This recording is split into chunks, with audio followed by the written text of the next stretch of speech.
Okay, now this thing, the cool thing about it is that, and this is why Mr. Nikola Tesla really fell in love with this thing, because it could somehow transmit power. I want to break this thing. Maybe I should start from the other side. I have my special spoon knife.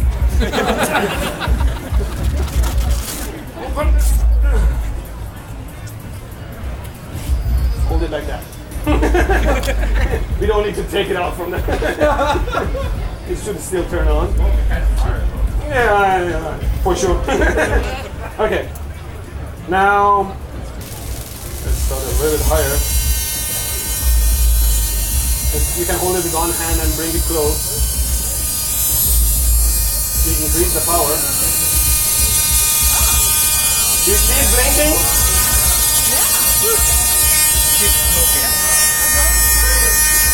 You feel that? Yeah. I'm getting stuck. So, can you put it like vertical so people can see it? Yeah. There. See?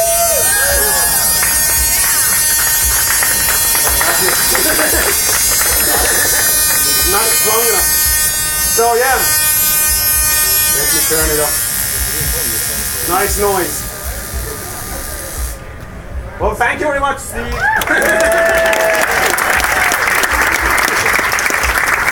So, this is why Mr. Nikola Tesla fell in love with this thing, because it could wirelessly transfer power. Like what happens there is that there are these gases inside the lamp that get excited when they are close to a high voltage and they start illuminating. And he, basically, you see the tower on his side, he was so sure that he could make it work to power like a city from long distance. He made this tower, he spent a lot of money, took a lot of money from the investors, made that tower, but he eventually failed.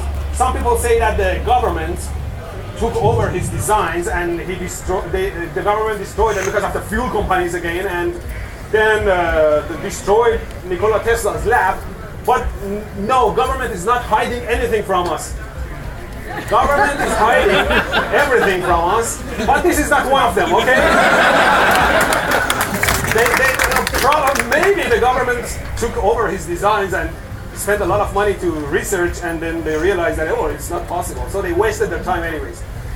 But yeah, this is like, what happens is that this thing starts radiating energy in all directions. Like a sun, right? What happens is that as soon as you get further and further away from that thing, the amount of energy that reaches you is getting exponentially smaller. Like the sun, right? The sun in the sky sends tons of energy, more than tons of energy in the entire universe in all directions. Just a fraction of it reaches the Earth that we use. So this thing, like for example, if this tower is a huge tower and you have a city on the side, this has to work like a sun, wasting a lot of energy, sending it in all directions so that some of it reaches the city and powers the houses of people. So this is not very efficient. If you just wire from the source to the city, it would be much more efficient, much less waste of power. But Mr. Tesla was sure that he could do it. Well, I mean, it was back then. The technology is much more advanced now.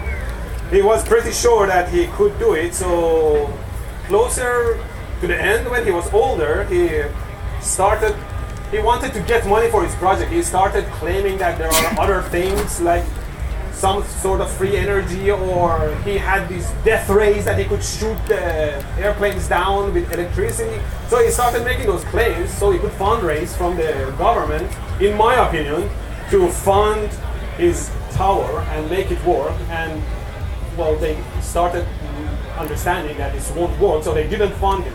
But in my opinion, again, you may not like it, I don't care. The claims he made opened the door for a lot of people that say, hey, Nikola Tesla, he was a genius. He claimed that these things can exist. So I made this device, buy it for $3,000, it will work, Nikola Tesla, and those things didn't work, right? So, yeah, I think, yeah, like some of his claims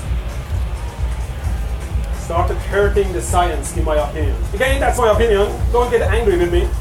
He was a genius, I believe that. But yeah, so that's the conclusion of my presentation. Don't believe in fake videos. There is no free energy. There is sun right there, you can see it. If you want energy, just invent something to harness sun's energy and we'll be all good. Thank you very much. Thank you.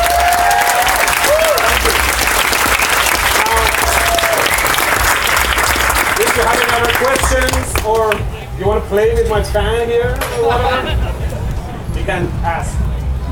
Anything? You're all good?